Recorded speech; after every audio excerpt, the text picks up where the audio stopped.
You start your engine on a freezing winter morning, and instead of settling into a smooth and quiet idle, your vehicle violently stumbles, runs incredibly rich, and blows a cloud of black, unburned fuel smoke directly out of the tailpipe. Hook up your scanner, and if you see a code P0054, your powertrain control module is warning you about a resistance malfunction in the heater circuit of your heated oxygen sensor for Bank 1, Sensor 2. Let us break down what this actually means without getting overly complicated. Bank 1 refers to the side of your engine block that contains cylinder number 1, and Sensor 2 means we are looking at the downstream oxygen sensor located right after your catalytic converter. Modern oxygen sensors are built with a tiny internal heating element, kind of like the glowing wires inside a toaster. When you start a freezing cold engine, the exhaust gases are not hot enough for the oxygen sensor to read accurately. To fix this, the engine computer sends a full 12.6 volts of battery power to the sensor heater to get it scorching hot almost instantly. This allows the computer to take absolute control of the air-to-fuel ratio within seconds of turning the key.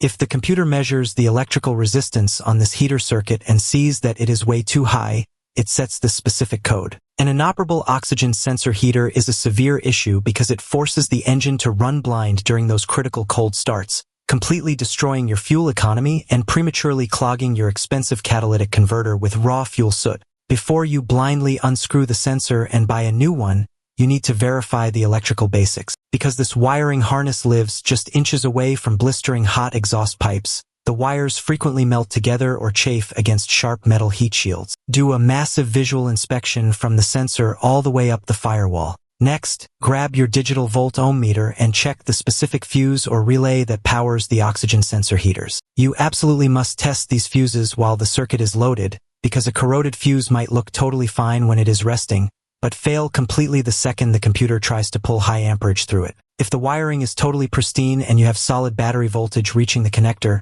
the tiny heating element inside the oxygen sensor has burned itself out, and you will simply need to thread in a brand new unit to get your engine running crisp and clean again.